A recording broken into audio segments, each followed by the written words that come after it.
लाखों लोगों का सपना एक ही रहता है, मेरा एक अच्छा सा घर हो। तो जी हाँ, आज उसी सपना का साकार हुआ है प्रधानमंत्री आवास योजना के तहत। यानी कि हम अभी बारामूड़ी में हैं और यहाँ पे आप देख सकते हैं मेरे पीछे यहाँ पे जो आवास आपको दिख रहा है, ये आज नगर विकास मंत्री के द्वारा आज उद्घाटन किया गया है, जिसमें सैकड़ों लोग उपस्थित थे और 320 लाभुक को यहाँ पे इस जो आप घर देख पा रहे हैं उसका लाभ मिला है। यानी कि काफ़ी वर्षों से मेहनत के बाद उन लोगों को इस घर का जो हकदार बनने का एक हक होता है वो चीज़ उनको यहाँ से प्राप्त हुआ।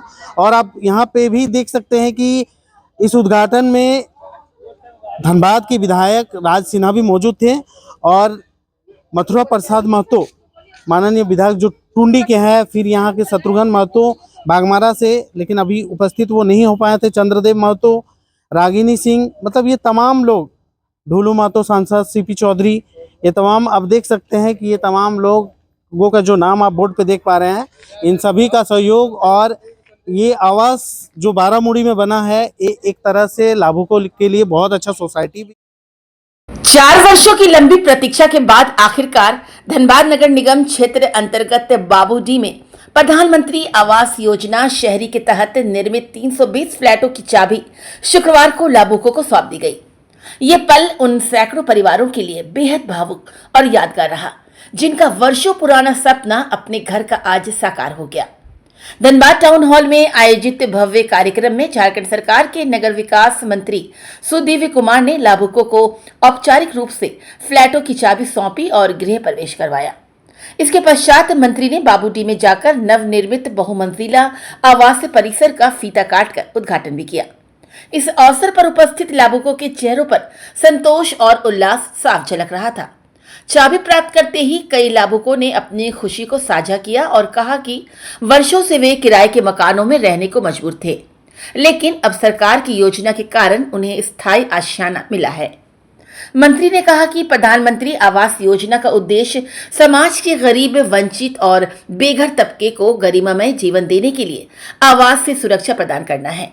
उन्होंने कहा कि ये केवल ईंट पत्थर का मकान नहीं बल्कि सम्मान, सुरक्षा और आत्मनिर्भरता का प्रतीक है। धनबाद नगर निगम और नगर विकास विभाग द्वारा संचालित इस परियोजना के तहत बाबूडी में G+4 बहुमंजिला भवनों में कुल 320 आवास तैयार किए गए हैं। हर फ्लैट में 2 कमरे, 1 किचन, शौचालय और बिजली पानी की समुचित व्यवस्था की गई है। आवास परिसर में सीवरेज, सड़क, पार्किंग और सामुदायिक सुविधा जैसे आधारभूत ढांचे भी विकसित किए गए हैं।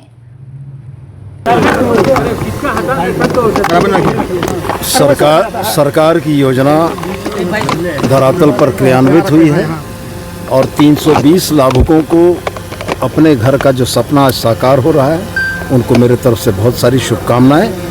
और मेरा ये स्पष्ट मानना है कि जिस तरीके से ये बना हुआ है, ये लगता है कि सरकार ने अपने नागरिकों के लिए एक बेहतर काम किया है और लो इनकम ग्रुप के लोगों को अपने घर का सपना आज साकार हुआ है।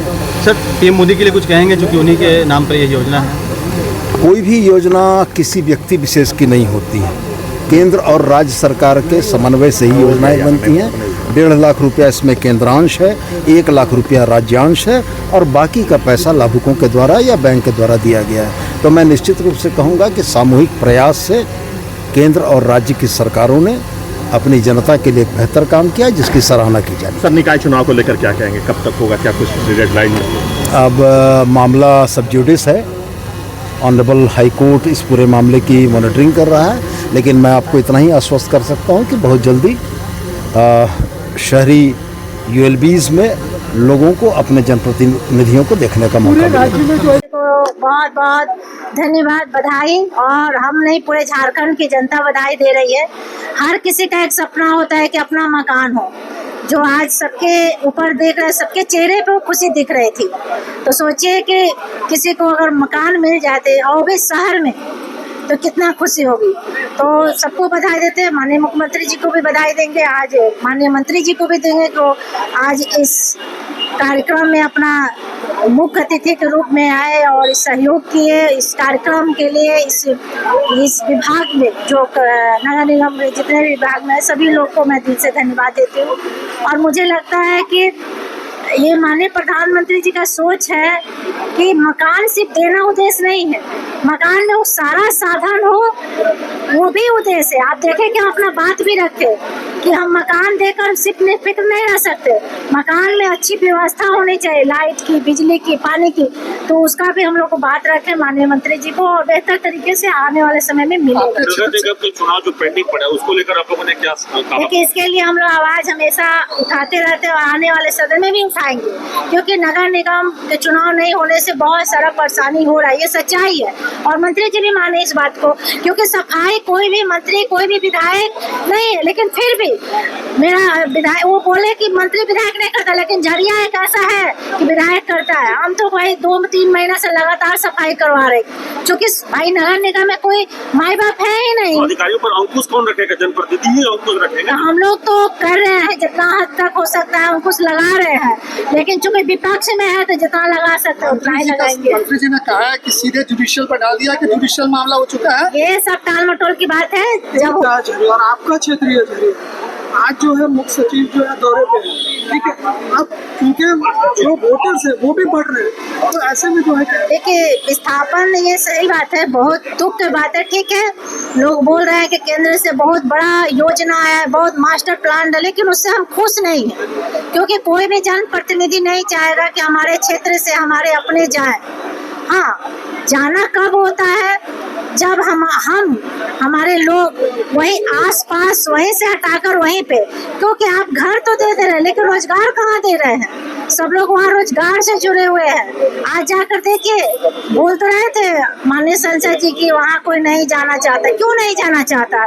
वहाँ क्यों जाएंगे? वहाँ खाने के लिए है क्या? छत दे दीजिएगा और खाएंगे क्या?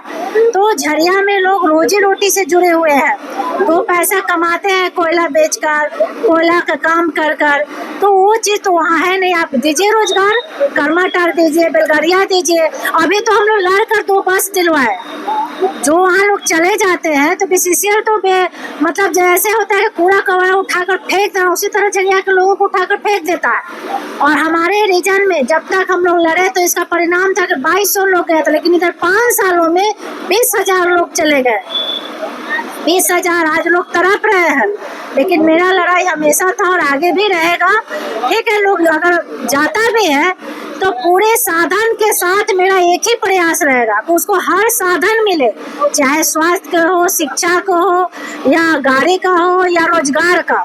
और सबसे ज्यादा मेरा फोकस रहता है रोजगार।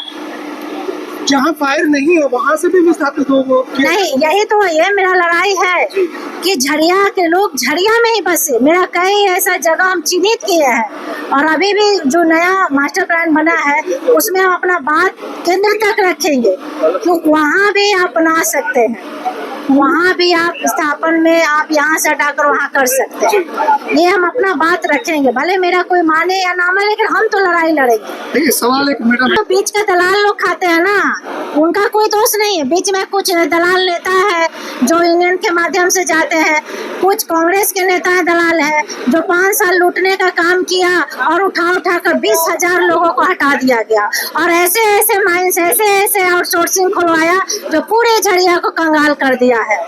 पूरे झरिया का विस्थापन पे कौन लाया? 5 सालों में ऐसा टेंडर हुआ है कि झरिया आज उजड़ने का कगार पे हुआ है।